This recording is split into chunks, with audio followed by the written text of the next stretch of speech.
This episode of Communio Sanctorum is the first of some summary reviews that we'll do. My plan is to continue on as we have, pausing occasionally to, in one episode, catch us up in broad strokes on what we've covered so far. My hope is to avoid that whole can't see the forest for the trees thing. Now, for those of you where English is a second language, that phrase is an idiom that means the loss of perspective behind too many details. Though I'd like to give a clean, straight narrative for our story of the church, I can't help but bounce around a bit between times and places. It's the nature of trying to examine all of church history instead of its course in just one location. Still, I hope to build a basic sense of historical flow. And to that end, stopping every so often to step back and provide a quick summary of the material that we've covered so far seems appropriate. Overviews won't have nearly the detail as regular episodes, but they will have a lot more names and dates since, it's a culling and gleaning of what the previous episodes have covered. Okay, so here we go with our first overview. Well, the Christian faith began as an inordinately tiny sect within first century Judaism. It grew rapidly, first among Jews and then among Gentiles. This growth can be attributed to two main causes. First was the generally lethargic spiritual condition of the ancient world, most especially in those regions dominated by the Roman Empire. Several factors conspired to make people ripe for the message that the gospel proclaimed. Second was the spiritual dynamic provided by early followers of Jesus. They did demonstrate an exceptional lifestyle that attracted others. Even while Rome followed an official policy of opposition to the faith, the number of converts grew. Early Christianity is divided by historians into two periods, the apostolic and the post-apostolic. The apostolic period lasts from the mid-1st century to the early 2nd, when the last of the apostolic fathers died. Now, the apostolic fathers are counted not only as the original disciples of Jesus and their peers, but their direct followers. So men like Clement of Rome, Ignatius of Antioch, and Polycarp. The post-apostolic period stretches from the early 2nd century to the beginning of the 4th.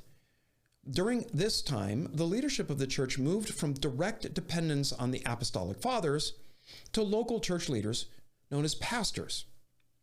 As the decades passed, these local lead pastors morphed into bishops who oversaw a growing episcopal structure.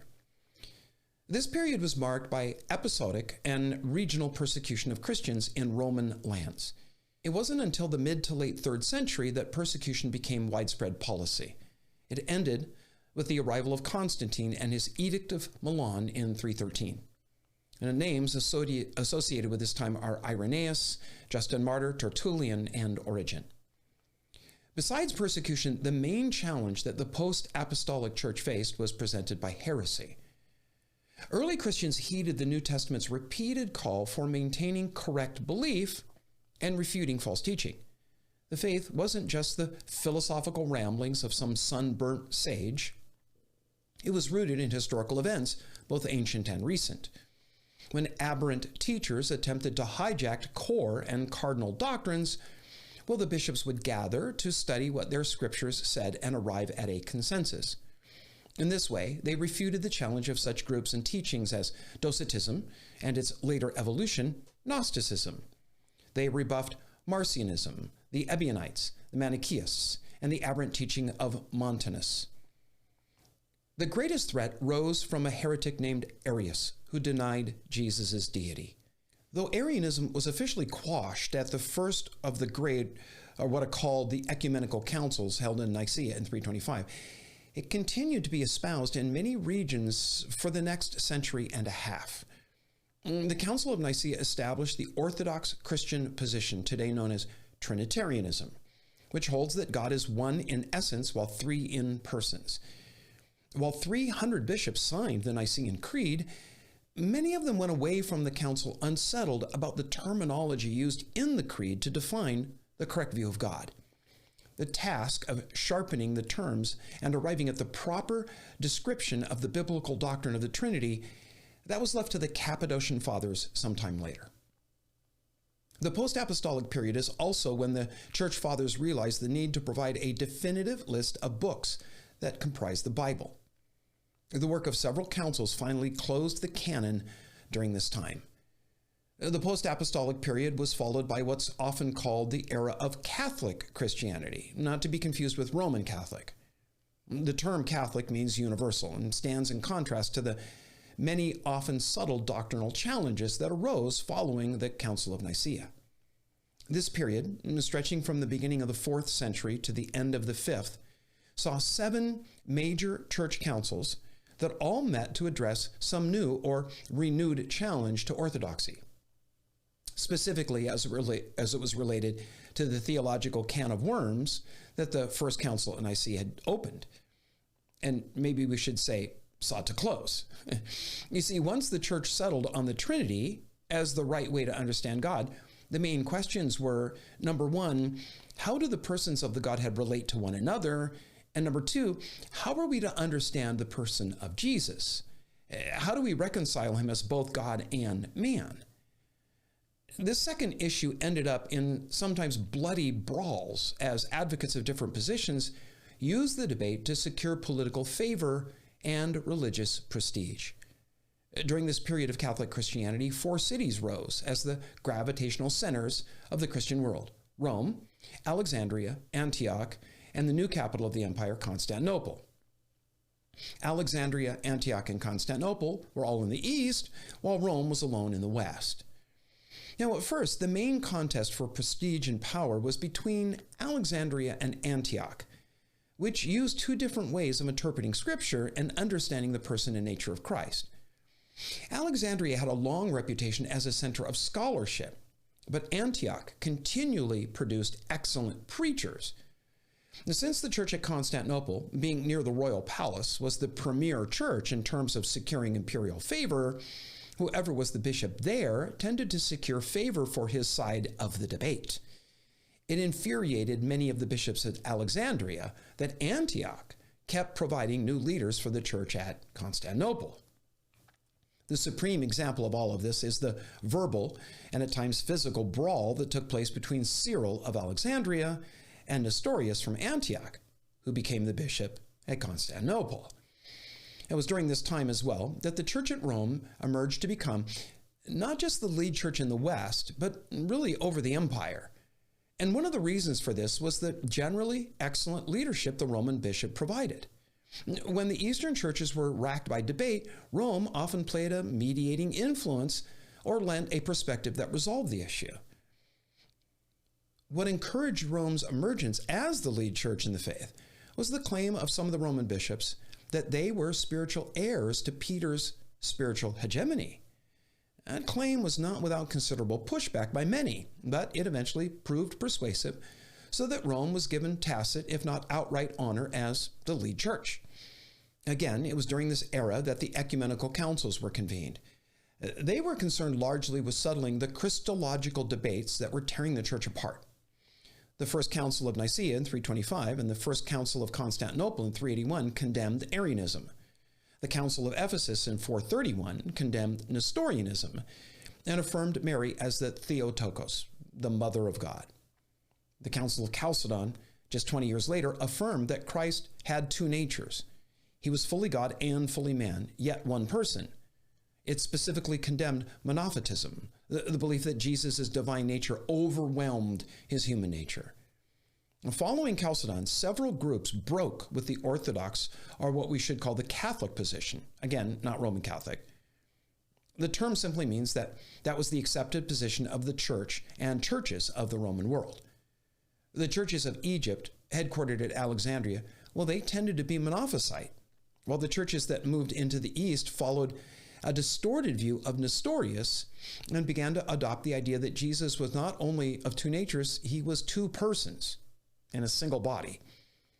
As we've seen in previous episodes, it's unlikely Nestorius himself believed that, though his opponents claimed that he did, and his later followers do seem to move in that direction. One of the most significant events of this period occurred in late February of 380. The Emperor Theodosius I signed the Edict of Thessalonica, which made Catholic Trinitarian Christianity the official state religion of the Roman Empire. Prior to this, the emperors Constantius II and Valens had favored Arian flavors of the faith. Theodosius I declared the Trinitarianism of the Nicene Creed as the perennial position of the empire. While there were going to be all kinds of problems associated with making Christianity the state religion, what ensured that it would really go awry was that Theodosius went further and in effect outlawed unbelief. Any belief but Catholic Christianity was deemed heretical. Heretics weren't just put out of the church, they were put out of life. Now, it didn't take long for the church to avail itself of the imperial organizational structure, adopting similar geographical borders. They even kept the old imperial name for them, diocese. Bishops oversaw the various dioceses. The bishop's home was known as his seat, or see, as it came to be called. Now, backtracking a bit, when Christians were being persecuted during the 2nd and 3rd centuries in the West, many of them fled for refuge to the Sassanid Empire in the East, the longtime enemy of Rome. Though the Sassanids were Zoroastrians, they welcomed the Christians because, well, you know, the enemy of my enemy is my friend. But when Rome became a Christian state, the Sassanids feared that the Christians would become a kind of religious fifth column and began persecuting them. The once vibrant Persian church was decimated, and many of these Eastern Christians fled even further east, becoming what is today referred to as the Church of the East.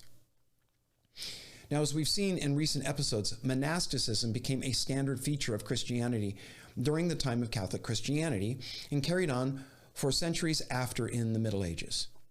While there are dozens of names associated with this time, we're going to limit our list to just a few as we wrap up this episode. There are the Cappadocian Fathers, Basil the Great, his brother Gregory of Nyssa, and their friend Gregory of Nazianzus. There's Popes Damasus I and Leo the Great. We've mentioned Cyril of Alexandria and his nemesis, the defrocked and banished Nestorius. There's the astoundingly gifted Bishop of Milan, Ambrose, and his student, who eventually outshined his teacher, Augustine. This is the time of Jerome and the golden-tongued Chrysostom. It's the time of Attila the Hun and Alaric, whose Goths sacked Rome. It's the age of the Vandals, who are such brutes, they give their name to bad behavior. This is also the time of an interesting character whose life has become a thing of legend, Patrick of Ireland. And we're going to take a look at him soon. The era of Catholic Christianity ends in the late 5th century with the fall of the Western Roman Empire. This is, of course, an arbitrary line that we draw, especially when we consider that the Eastern Empire saw itself as the continuation of the Roman Empire for another 1,000 years. But most historians see the fall of the Western Roman Empire as a momentous event that leveled a blow to the European mindset it took centuries to recover from. Thus, the period between the Roman Empire and the modern era is called the Middle Ages. And while it's been fashionable for a long time in the popular idea of history to see the Middle Ages as dark and a long stretch when nothing much of consequence happened, the more astute student knows that the Middle Ages were a time of amazing development. As we end this episode, I want to invite you to check out the other content on the Into His Image channel, to subscribe, and please spread the word. Thanks.